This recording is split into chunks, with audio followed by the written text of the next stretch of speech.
Fine. तो कल हमने डिस्कस किया था हेनरीज लॉ। हेनरीज लॉ में कुछ पॉइंट्स थे जो हमने डिस्कस नहीं किए थे। अगर के एच का वैल्यू हाई होगा ना, प्लीज़ हैव अ लुक, के एच का वैल्यू हाई है, कुछ नहीं करना है, हेनरीज लॉ की जो ये फॉर्मूला है वो लिख लो, P इज इक्वल के H into mole fraction of gas. आपको मैंने पूछा कि के एच का वैल्यू अगर हाई होगा तो सॉल्युबिलिटी का क्या असर होगा, यही पूछा ना मैंने। डिफरेंट टर्म्स में पूछा कि गैस डिजॉल्व होगा विद इन द लिक्विड या नहीं। तो अगर के एच का वैल्यू हाई है तो आपको देखना है के एच और मोल फ्रैक्शन के बीच में relationship, and which is inversely proportional. अगर के एच का वैल्यू बढ़ रहा है, mole fraction within the gas will be less, that means solubility will reduce. Is it clear? यही पूछा था ना मैंने। This is how you have to answer. कल का क्वेश्चन मैंने जो दिया था उसका आंसर आ रहा है 1.8। तो मैं कुछ वैल्यूज लिख लेता हूँ, के एच वर्सेस ये गैस का, ये गैस आपका at 20 degree Celsius. For example helium, इसका होता है 140 insoluble. Next is oxygen, nitrogen, nitrogen का होता है 72 पॉइंट समथिंग, 72.6 लिख लो, ये किलो बार्स में है। अच्छा एक और चीज़, अब किलो बार्स मैंने बोला यहाँ पे, दैट मीन्स के एच का यूनिट क्या है, वही जो प्रेशर का होता है। क्लियर? अगर आप चेक करोगे ना यहाँ पे, मोल फ्रैक्शन का यूनिट क्या होता है, एनीवन? आप बताओ मिस अरूज, मोल फ्रैक्शन का यूनिट क्या होता है? मोल फ्रैक्शन है, ऊपर भी मोल होगा नीचे भी मोल होगा तो यूनिट लेस। क्लियर? इसका कोई यूनिट है नहीं, तो के एच का यूनिट क्या होगा, वही होगा जो प्रेशर का होगा। Is that clear? फाइन। तो यहाँ पे let me check the values, exact values. Hydrogen का है 75, हाइड्रोजन का है 75, ये सॉल्युबल होता है और ये भी सॉल्युबल होता है। ऑक्सीजन का है 35, हाईली सॉल्युबल। क्यों? क्योंकि इसका के एच वैल्यू कम है। के एच कम होगा तो सॉल्युबिलिटी हाई होगी। Is it clear?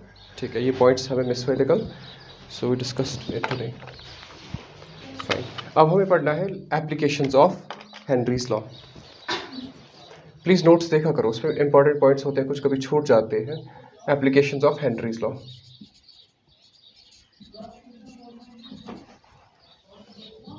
First one वही है कि जब आप सॉफ्ट ड्रिंक्स वगैरह बनाते हो, सॉफ्ट ड्रिंक्स की पैकिंग में आपको कितना ये प्रेशर चाहिए और कितना गैस लिक्विड के अंदर डिसॉल्व होगा, वो किस बेसिस पे होता है, हेनरीज लॉ के बेसिस पे। तो ये फर्स्ट एप्लीकेशन है इसका।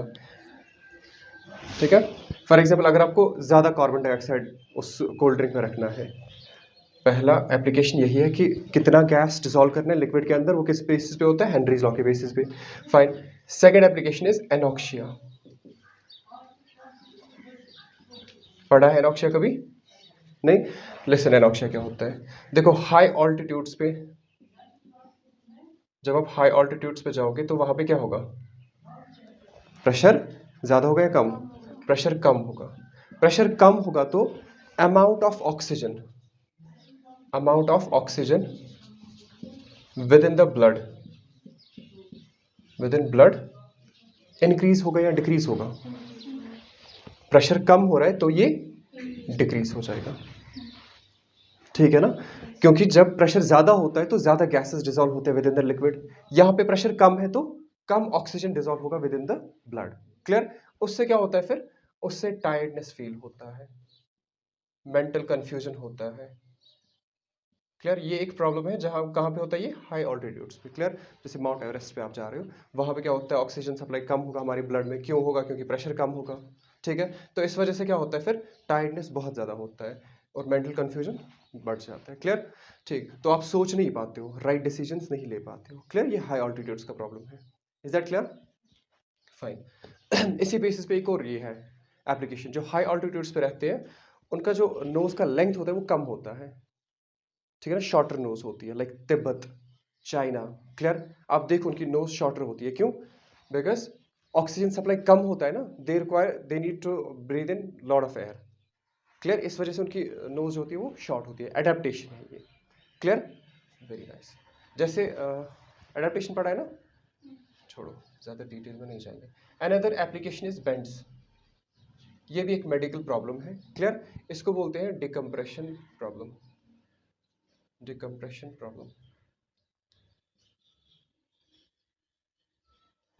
ये आप लोग बोले ना amount of oxygen within the blood, फिर आपने एडेप्टेशंस का बोला ना, परसों मैंने zoology में पता है क्या पढ़ा, स्कूल में पढ़ा दी थी सर। उससे बोला कि मेरा कोई दोस्त था, ठीक है, उसका जो ब्लड है ना वो ज्यादा था, मतलब ना वो नॉर्मली 14 तक होना चाहिए ना, बोला उसका लगभग 17-18 तक था। तो उसको डॉक्टर ने पहले पूछा कि आप हाई ऑल्टीट्यूड्स में रहते हो, क्योंकि अगर आप हाई ऑल्टीट्यूड्स में रहते हो ना तो ये नॉर्मल है, क्योंकि उधर पे हाई ऑल्टीट्यूड्स में ऑक्सीजन कम होता है ना, तो तो उसकी ब्लड जगह हाँ हीमोग्लोबिन ज्यादा होना चाहिए, तो वो भी तो एडेप्टेशन हुई ना। फिर क्यों होगा उधर पे amount of oxygen within the blood का? अगर amount of oxygen within the blood कम है तो उसकी जगह कौन लेगा? क्लियर, वही हीमोग्लोबिन जो आपका क्वेश्चन है। Is that clear? ठीक है। Next is bends decompression problem. ये कहाँ पे होता है? स्कूबा डाइविंग में। स्कूबा डाइविंग मतलब डीप सी डाइविंग, क्लियर। जब आप डीप सीज में जाते हो, ठीक है, वहां पे क्या होता है? प्रेशर बढ़ जाता है या कम होता है? प्रेशर बढ़ेगा, क्लियर। प्रेशर बढ़ेगा तो उससे क्या होगा? Amount of oxygen within the blood क्या होगा? Amount of oxygen within the blood increase, fine. वो जो ऑक्सीजन सिलेंडर साथ ले जाते हैं उसमें ऑक्सीजन प्लस नाइट्रोजन होता था पहले स्टार्टिंग में, क्लियर। बट इससे क्या प्रॉब्लम हो जाती है? अब ऑक्सीजन भी डिजोल्व हो रहा है हमारी बॉडी में, नाइट्रोजन भी डिजोल्व हो रहा है, क्लियर। जब आप वापस आते हो ना, अगर आप एब्रप्टली वापस आओगे, क्लियर, प्रेशर ज्यादा है तो ये जो डिजोल्व गैसेस है हमारी ब्लड में ज्यादा होंगे। अगर आप डायरेक्टली, जैसे आप यहाँ पे हो, आपको सरफेस पे आना है, तो आप डायरेक्टली ऐसे बाहर आ रहे हो, क्विकली बाहर आ रहे हो तेजी से, तो वहां पे क्या होगा? जब आप एब्रप्टली बाहर आओगे तो प्रेशर क्या हो जाएगा? डिक्रीज हो जाएगा। यहाँ पे हाई था ना, यहाँ पे प्रेशर हाई था, तो सॉलिबिलिटी हाई था। जब आप बाहर आ जाओगे एब्रप्टली, वहां पे क्या होगा? प्रेशर डिक्रीज हो जाएगा। प्रेशर डिक्रीज हो रहा है तो सॉलिबिलिटी का क्या होना चाहिए? कम होना चाहिए। दैट मीन्स जो एक्सेस ऑक्सीजन हमारे ब्लड में डिसॉल्व हुआ है उसको क्या आना है? बाहर आना है, क्लियर है ना। तो यहाँ पे क्या होगा? ये जो ऑक्सीजन हमारी हमारी ब्लड में डिसॉल्व हुआ है along with the nitrogen, it creates bubbles with in the blood capillaries, clear. उससे क्या प्रॉब्लम होता है? वो ब्लड कैपिलरीज बर्स्ट हो सकती है। सेम जैसे कोल्ड ड्रिंक में होता है ना, जब आप उसका ढक्कन खोलते हो, ढक्कन बंद होने के टाइम पे वहां पे प्रेशर बहुत ज्यादा हाई होता है, तो उसमें जो कार्बन डाइऑक्साइड का कंसंट्रेशन होता है वो बहुत ज्यादा हाई होता है। लेकिन जब आप ढक्कन खोलते हो ना, एब्रप्टली प्रेशर रिड्यूस हो जाता है। बट अगर आप धीरे धीरे करके खोलोगे, वहां पे ऐसा नहीं होता है। लेकिन अगर आपने एब्रप्टली खोला उसका ढक्कन, तो प्रेशर एब्रप्ट रिड्यूस हुआ, जिसकी वजह से कार्बन डाइऑक्साइड गैस से बाहर आ जाता है एब्रप्टली, जिसकी वजह से फिर वो लिक्विड को भी बाहर ले आता है। Same goes with this. जब प्रेशर रिड्यूस हो जाएगा, अगर आप एब्रप्टली बाहर आओगे ये उस डीप सी से, वहां पे क्या होगा? Solubility will reduce abruptly. जो एक्सेस ऑक्सीजन है या नाइट्रोजन है वो बाहर आने की कोशिश करता है क्विकली, तो जिसकी वजह से फिर कैपिलरीज का क्या हो जाता है? वो ब्लॉक हो जाते हैं, उनमें ऑक्सीजन बबल्स या एयर के बबल्स क्रिएट हो जाते हैं, जिसकी वजह से फिर कैपिलरीज बर्स्ट हो सकती है एंड इवेंचुअली नोज ब्लीडिंग हो जाती है। अगर ज्यादा हुआ तो आप मर भी सकते हो। Are we clear? समझ आई बात? तो इस प्रॉब्लम को रिमूव करने के लिए क्या किया जाता है? नाइट्रोजन के बदले यहाँ पे हीलियम रखा जाता है। क्यों? Why we use helium?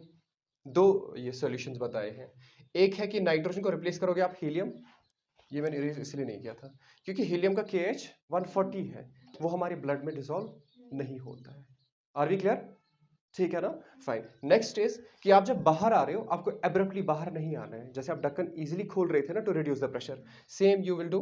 Like आप यहां तक आओगे, रेस्ट करोगे, फिर यहां तक आओगे, रेस्ट करोगे, यहां तक आओगे, रेस्ट करोगे। प्रेशर डिक्रीज हो रहा है लेकिन ग्रेजुअली डिक्रीज हो रहा है, एब्रप्टली डिक्रीज नहीं हो रहा है, जिसकी वजह से वो ऑक्सीजन बाहर आ जाता। हम प्रेशर डिक्रीज कर रहे हैं लेकिन विद प्रॉपर रेस्ट, ठीक है ना। आप रुक रहे हो यहाँ पे जब तक आपका ब्लड का ये ऑक्सीजन कंसंट्रेशन बराबर ना हो, उसके बाद ऊपर आ जाते हो, स्लोली स्लोली आप ऊपर आ जाते हो, क्लियर। आप एब्रप्टली ऊपर नहीं आओगे ऑन द सरफेस, अदरवाइज क्या होगा?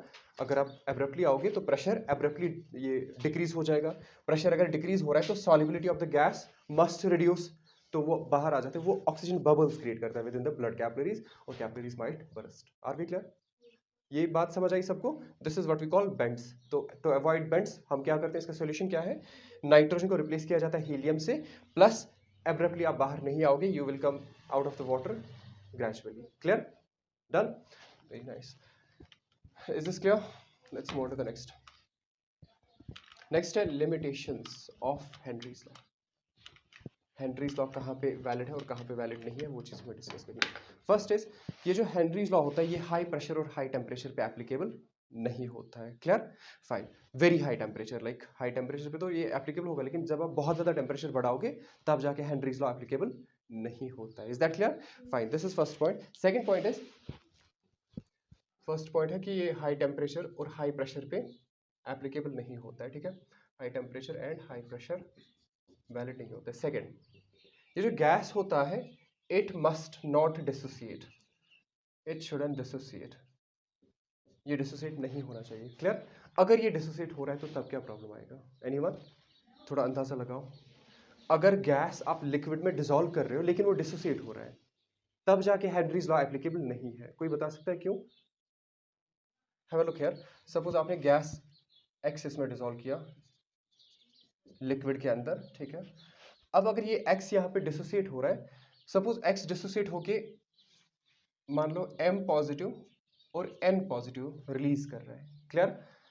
m पॉजिटिव और n पॉजिटिव रिलीज कर रहा है, तो यहाँ पे नंबर ऑफ पार्टिकल्स का क्या होगा? वो बढ़ जाएगा, तो मोल फ्रैक्शन का वैल्यू चेंज हो जाएगा। Are we clear? ये कब होगा? अगर गैस डिसोसिएट हो रहा है किसमें? With in the liquid. उससे क्या होगा? वहां पे नंबर ऑफ पार्टिकल्स बढ़ जाएंगे, तो आपका जो हेनरीज लॉ है ये वैलिड नहीं होगा, इसका कुछ और वैल्यू आएगा।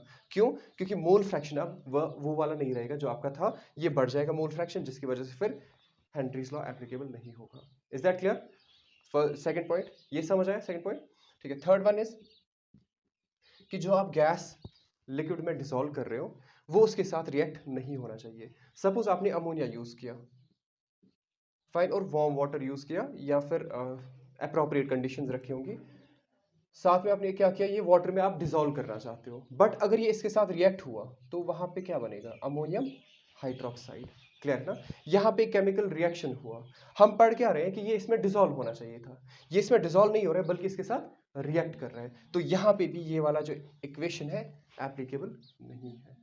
Is it clear? ये तीन पॉइंट्स है। First is high temperature high pressure पे Henry's law is not valid.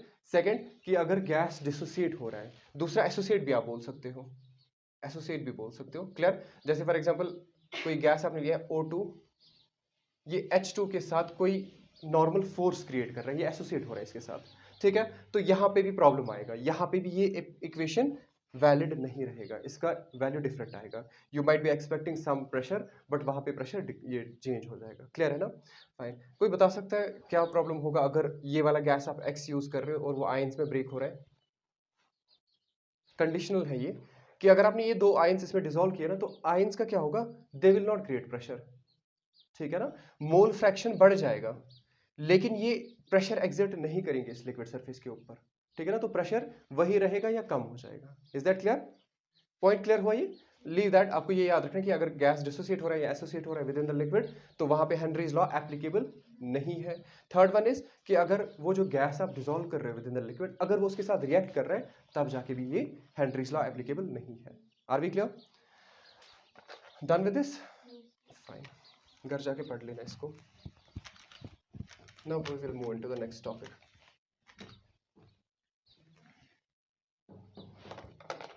आप लोग को याद है फिजिकल इक्विलिब्रियम,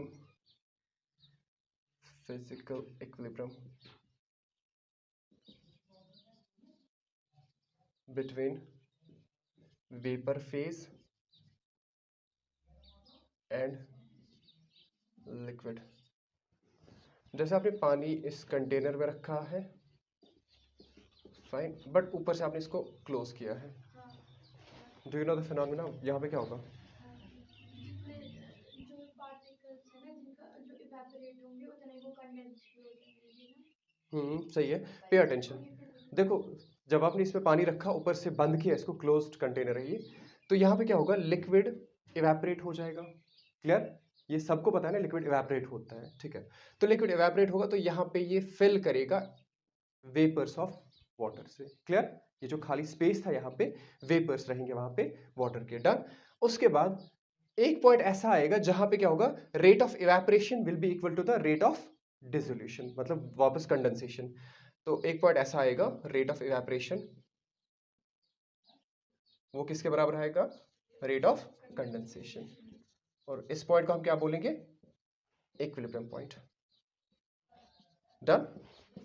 अब यहां पे क्या हो रहा है, ऊपर गैस है नीचे लिक्विड है, तो ये गैस क्या करेगा, प्रेशर एक्सर्ट करेगा किसके ऊपर, लिक्विड सरफेस के ऊपर, और इसको हम बोलते हैं vapour pressure. Are we clear? Vapour pressure क्या होगा, pressure exerted by the vapours on its own liquid surface. Clear? ये वाटर है, ये भी वाटर वेपर्स है, these vapours are creating pressure on the liquid surface and this pressure is known as vapour pressure. Vapour pressure of pure liquid. क्या आपने इस liquid में कोई और चीज ऐड की है? नहीं। क्लियर? इसको हम ऐसे डिनोट करते हैं पी नॉट से, vapour pressure of pure liquid. बकवास मत करो, ये लिक्विड है, इवेपोरेट हो रहा है, वेपर्स क्रिएट कर रहे हैं, और ये जो वेपर्स है ये खुद के ही लिक्विड सरफेस के ऊपर क्या कर रहा है, प्रेशर एक्सर्ट कर रहा है। This pressure is known as vapour pressure. आप फिर आगे लिख सकते हो ऑफ प्योर लिक्विड। इसी तरह अल्कोहल होगा, प्योर लिक्विड होगा। नाउ द क्वेश्चन इज कि अगर आप, ऐसे ही पूछ रहा हूं, यू मस्ट नो दिस, अगर आप इसमें सॉल्ट ऐड करोगे वेपर प्रेशर बढ़ेगा या कम होगा? एनीवन? Have a look. जब आप सॉल्ट इसमें ऐड करोगे ना, सपोज ये आपका सरफेस है यहाँ पे और ये क्लोज कंटेनर है, सॉल्ट ऐड किया तो ये जो सरफेस के पार्टिकल्स हैं इनमें बीच बीच में क्या आएगा, सॉल्ट का कोई पार्टिकल आएगा। Is it clear? है कि नहीं? तो अगर सॉल्ट के पार्टिकल्स आ रहे हैं तो वेपर्स बनना कम होगा या ज्यादा होगा? अभी तक पूरा सरफेस एक्सपोज हो रहा था, पूरे सरफेस से वेपर्स बन रहे थे, बट अब सरफेस के कुछ पार्टिकल्स कौन ऑक्यूपाई कर रहा है, सॉल्ट के पार्टिकल्स, तो यहाँ पे वेपर्स बनना कम हो जाएगा, तो वेपर प्रेशर रिड्यूस होगा। दैट मीन्स कि अगर आप किसी भी वाटर या सॉल्वेंट में कोई नॉन वोलेटाइल सॉल्यूट ऐड कर रहे हो, नॉन वोलेटाइल है ये सॉल्ट, मतलब वो वेपराइज नहीं होता है खुद से, तो वहां पे क्या होता है, वेपर प्रेशर डिक्रीज होता है। ये हमें बाद में पढ़ना है, first please understand this one. मैंने आपको क्या बोला कि एक इक्विलिब्रियम क्रिएट होता है किसके बीच में, वेपर फेज और लिक्विड के बीच में, फिर इवेंचुअली इक्विलिब्रियम पे जब ये पहुंचेंगे, ये दो प्रोसेसेस, इवेपोरेशन और कंडेंसेशन, तब जाके क्या होगा, वेपर्स प्रेशर एक्सर्ट करेंगे खुद के लिक्विड सरफेस के ऊपर, this pressure is known as vapour pressure of pure liquid. Clear है ना? Done with this. अब हमें उसके बाद इसका नेक्स्ट डिस्कशन करना है, for that we need some, ये पहले हम ये पढ़ेंगे कि ये जो वेपर प्रेशर होता है इसके कौन कौन से फैक्टर्स हैं, factors affecting vapor pressure,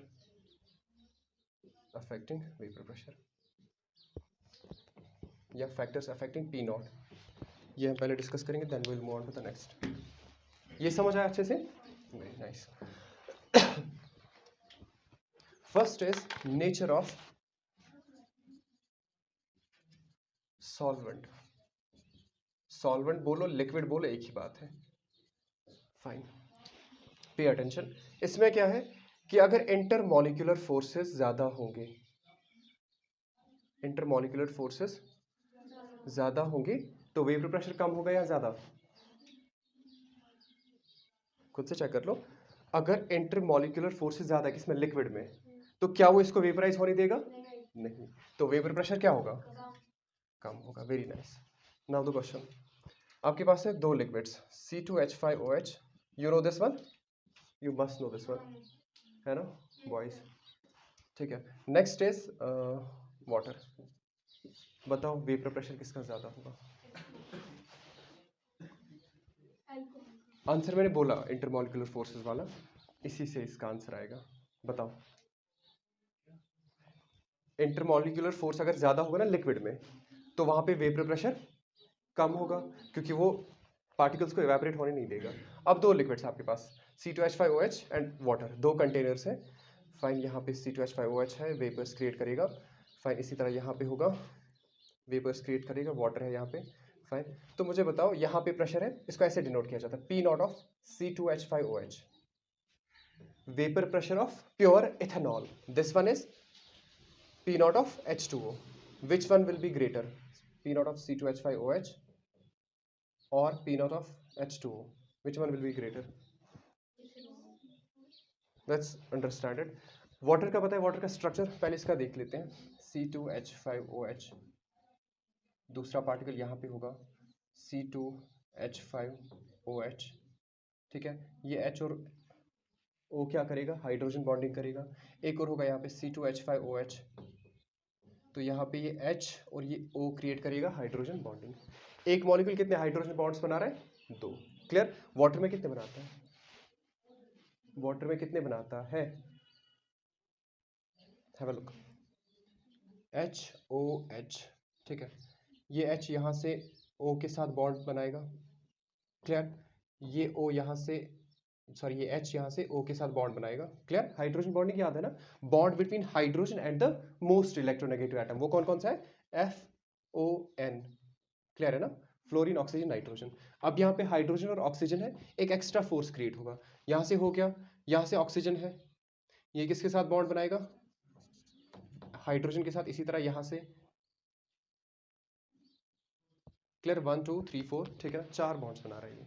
एक मॉलिक्यूल 4 बॉन्ड्स बना रहा है। डन। तो यहाँ पे क्या होगा? यहाँ पे ज्यादा इंटरमॉलिक्यूलर फोर्स है या कम? यहाँ पे ज्यादा इंटरमॉलिक्यूलर फोर्स है। इंटरमॉलिक्यूलर फोर्स ज्यादा तो वेपर प्रेशर कम। क्लियर? दैट मीन्स इसका वेपर प्रेशर ज्यादा होगा as compare to water. Is this clear everyone? Simra, is this clear? Enjoy. ये समझ आया? Very nice. Next is temperature. You please tell me the effect of temperature. आपको बताना है effect of temperature on vapour pressure. It's very very very easy. It's obvious. Temperature बढ़ाओगे, rate of evaporation will increase. अगर rate of evaporation बढ़ रहा है that means vapour pressure बढ़ेगा। Clear? Second point क्या है कि अगर आप टेम्परेचर बढ़ा रहे हो, इफेक्ट ऑफ टेम्परेचर चेक करना है। टेम्परेचर बढ़ाओगे तो इवेपोरेशन, रेट ऑफ इवेपोरेशन बढ़ेगा। तो रेट ऑफ इवेपोरेशन बढ़ेगा तो P0 विल इंक्रीज। क्लियर? ठीक है, फाइन। उसके बाद last factor, it does not depend on the shape and size of container. Third, कि vapour pressure does not depend on shape and size of container.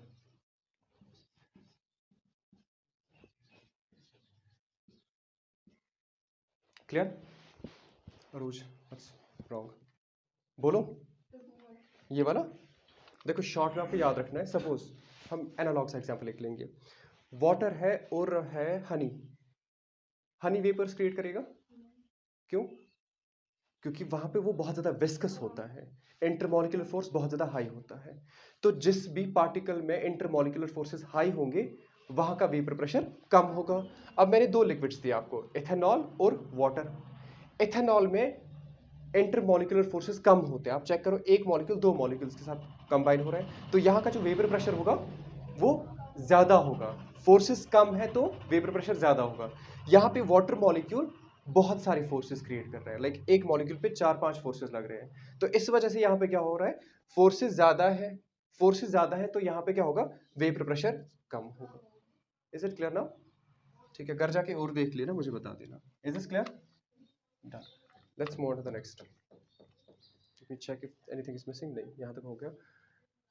Next है vapour pressure of liquid solutions. ये समझ आया? ठीक है, vapour pressure of liquid solutions. अभी तक हम क्या पढ़ रहे थे?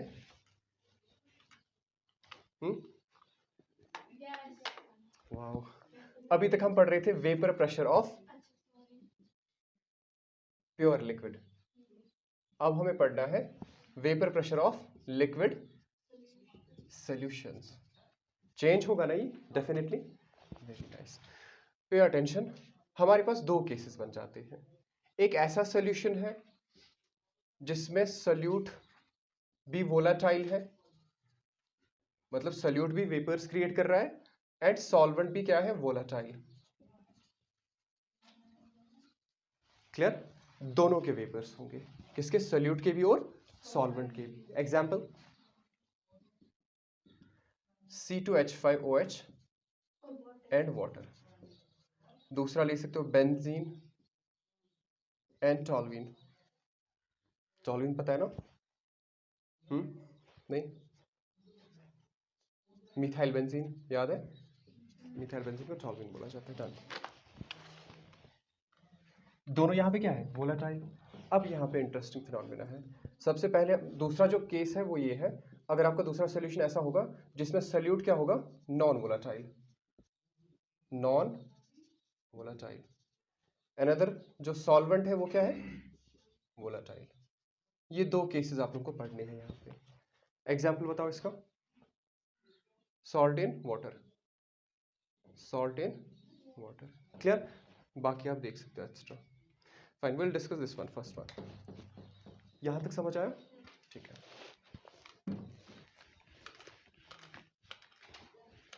Please go through the notes. तो हमें पढ़ना है vapour pressure of volatile solute and volatile solvent. ठीक है, आई यूज डायरेक्टली यहाँ पे ये आपको बताता हूँ मैं। सपोज ये आपका सल्यूट है, क्लियर, ये लिक्विड है उसका, ये सल्यूट ए है, सॉरी ये सॉल्वेंट है, प्लस सल्यूट को हम बी से रिप्रेजेंट करेंगे। ये सॉल्वेंट है और ये सल्यूट है। इसका जो प्योर वेपर प्रेशर है वो मैं डिनोट कर रहा हूँ पी नॉट ए से, और इसका जो प्योर वेपर प्रेशर है वो मैं डिनोट कर रहा हूँ पी नॉट बी से, क्लियर। अब उसके बाद आप इनको क्या कर रहे हो, मिक्स कर रहे हो, ठीक है। ये लिक्विड सरफेस है, इसके ऊपर वेपर्स होंगे, फाइन। अब यहाँ पे जो प्रेशर होगा ना वो पी टोटल होगा, leave that P total for now. अब यहाँ पे जो वेपर्स क्रिएट होंगे वो होगा पी ए, और किसकी वजह से, पी बी की वजह से। हैव अ लुक हियर, यहाँ पे मैंने नहीं लिखा पी नॉट ऑफ ए, क्यों? क्योंकि ये प्योर नहीं है, यहाँ पे आपने मिक्स किया है इन दो को, ए और बी को, क्लियर। अब ये जो वेपर्स हैं ये ए के भी है और बी के भी है, आर बी क्लियर? डन। उसके बाद यहाँ का जो ये, इसको बोलते हैं पार्शियल प्रेशर। पार्शियल प्रेशर पता है क्या होता है? सपोज एयर में बहुत सारे गैसेस हैं, ठीक है। सपोज ऑक्सीजन है, कार्बन डाइऑक्साइड है, बहुत सारे गैसेस हैं। बोला तो था ना शायद परसों, हाँ, गैस अपने सरफेस पे लगा हैव अ लुक, ये दोनों क्या करेंगे, सपोज दो ही गैसेस हैं यहाँ एटमॉस्फेयर में, ये दो गैसेस क्या करेंगे, ये हमारे ऊपर सर्फ लिक्विड सरफेस के ऊपर, अर्थ के ऊपर क्या कर रहे हैं, प्रेशर एक्सर्ट कर रहे हैं। तो पी टोटल जो होगा ना वो होगा partial pressure of oxygen plus partial pressure of carbon dioxide. Are we clear? Partial pressure समझ आया, इंडिविजुअल गैस का कितना प्रेशर एक्सर्ट हो रहा है वहां पे out of total. Are we clear? ठीक है। अब ये जो पार्शियल प्रेशर पी ए क्या है, पार्शियल प्रेशर, फाइन। इसी तरह ये पार्शियल प्रेशर है किसका, बी का। पे अटेंशन, राउल्ट्स लॉ है यहाँ पे, it's very very important. Raoult's law, यहाँ पे हम यूज करेंगे राउल्ट्स लॉ। राउल्ट्स लॉ क्या बताता है कि किसी भी लिक्विड का जो पार्शियल प्रेशर है, क्लियर, किसी भी लिक्विड का जो पार्शियल प्रेशर है that is directly proportional to the mole fraction of that component within the liquid, clear. जैसे पीबी है, partial pressure of B will be directly proportional to the mole fraction of solute in liquid, clear. यहाँ पे हमने solvent का लिखा, यहाँ पे हमने सोल्यूट का लिखा। Is it clear? क्या बताया रोल्स लॉ ने कि किसी भी लिक्विड का जो पार्शियल प्रेशर होगा वो किस पे डिपेंड करता है, उसका मोल फ्रैक्शन कितना है within the liquid, clear. अगर mole fraction within the liquid ज्यादा है तो उसका पार्शियल प्रेशर भी ऊपर ज्यादा होगा। Is that clear? That means अगर आप बहुत ज्यादा सल्यूट ऐड करोगे, कौन सा, वोलेटाइल सल्यूट ऐड करोगे विद इन द लिक्विड, तो वहां पे उसका जो पार्शियल प्रेशर होगा वो भी ज्यादा होगा, क्लियर। पॉइंट क्लियर हुआ? ठीक है। अब यहाँ पे क्या करना है, इस प्रोपोर्शनलिटी साइन को क्या करना है, इक्वेट करना है, इक्वल टू में कन्वर्ट करना है। तो आप क्या करोगे, P A is equal to K into X A. अब ये के फाइंड करना है, क्लियर। के कैसे आप फाइंड करोगे, हैव अ लुक हियर। अगर आपका मोल फ्रैक्शन, अच्छा यहाँ पे एक और चीज चेक कर लो, mole fraction of A plus mole fraction of B क्या होगा, इसमें एक्स ए होगा, इसमें एक्स बी होगा, क्योंकि आपका सोल्यूशन ए और बी के कॉम्बिनेशन से बन रहा है। तो X A plus X B कितना होगा, very good, it will be 1, clear है ना। Sum of all the mole fractions in a solution is always, ये बताया था ना मैंने। नाउ पे अटेंशन, आपको के का वैल्यू फाइंड करना है। सपोज आपका एक्स ए 1 के बराबर है, तो एक्स बी किसके बराबर होगा, 0 के बराबर। अगर एक्स बी 0 है, अगर इसमें एक्स बी 0 है, दैट मीन्स इसमें सिर्फ क्या है, एक्स ए। दैट मीन्स ये जो प्रेशर है ये कौन सा प्रेशर है, vapour pressure of pure liquid. तो आपका जो एक्स ए है, सॉरी पी ए है ना, वो किसको रिजेंबल करेगा, P naught of A. Are we clear? ठीक है, तो अगर आप ये इसमें सब्स्टिट्यूट करोगे ये सारे वैल्यूज, एक्स ए क्या होगा आपका 1, पी ए क्या होगा P naught of A equals के, तो के का वैल्यू क्या आ रहा है P naught of A. Clear हुआ या फिर से समझाना नो सर। ये समझ आया अच्छे से सबको? फिर से एक बार देख लो, ये रोल्स लॉ ने बताया कि किसी भी लिक्विड का जो पार्शियल प्रेशर होता है वो डायरेक्टली प्रोपोर्शनल होता है, किस पे डिपेंड करता है उसके मोल फ्रैक्शन पे। यहां तक सही है। अब आपको क्या करना है, डायरेक्टली प्रोपोर्शनल को किस में कन्वर्ट करना है, इक्वल टू साइन में। उसके लिए हमने क्या किया, के लगा दिया। अब यहां पे इंपॉर्टेंट थिंग, अगर आपके पास क्या है मोल फ्रैक्शन ऑफ ए 1 है तो mole fraction of B will be 0 because दोनों का सम 1 होता है हमेशा। फाइन, यहां पे अगर आपका एक्स ए ही है सिर्फ, दैट मींस एक्स बी वहां पे बिल्कुल भी नहीं है, दैट मींस ये लिक्विड क्या बनेगा प्योर बन रहा है। अगर ये प्योर बन रहा है तो यहाँ पे जो वेपर्स क्रिएट हो रहे हैं वो वेपर, ये पार्शियल प्रेशर नहीं है बल्कि क्या है vapour pressure of pure liquid. और vapour pressure of pure liquid आप कैसे डिनोट कर रहे हो, पी नॉट ऑफ ए से। क्लियर? तो ये वैल्यूज आप पुट कर रहे हो इस इक्वेशन में। जब आप इस इक्वेशन में ये सब्स्टिट्यूट करोगे, एक्स ए के बदले 1 लिखोगे, ठीक है ना, के बदले के ही, पी ए के बदले पी नॉट ऑफ ए। तो के किसके बराबर आ रहा है पी नॉट ऑफ ए। तो आपका एक्चुअल इक्वेशन क्या बनेगा अब रोल्स लॉ का, P A is equal to P naught of A X A. Is it clear? समझ आया? तो पी बी किसके बराबर होगा, पी ए आपका है P naught of A X A, P B किसके बराबर होगा P naught of B, same phenomenon से P naught of B X B. Clear? This is the Raoult's law. Are we clear? तो क्या लिखोगे Raoult's law का next modified statement, partial pressure of any volatile solute और solvent is equal to the vapour pressure of pure liquid multiplied by its mole fraction. ये clear हुआ? ठीक है। अगर आपको यहां पे अब टोटल प्रेशर बताना है, टोटल प्रेशर किसके बराबर होगा, वो किसके बराबर होगा P A plus P B. तो पी ए किसके बराबर है P naught of A X A plus P naught of B X B. This will be the total vapour pressure of this solution. यही बोला था ना हमने, यही पढ़ना था ना, vapour pressure of volatile solute and volatile solvent.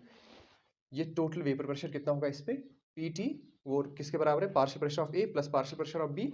और उसके बाद जब आप ये वैल्यूज पुट करोगे रोल्स लॉ से, you will get the equation of total vapour pressure. Are we clear? इसके क्वेश्चंस भी करने, will wind up here today only.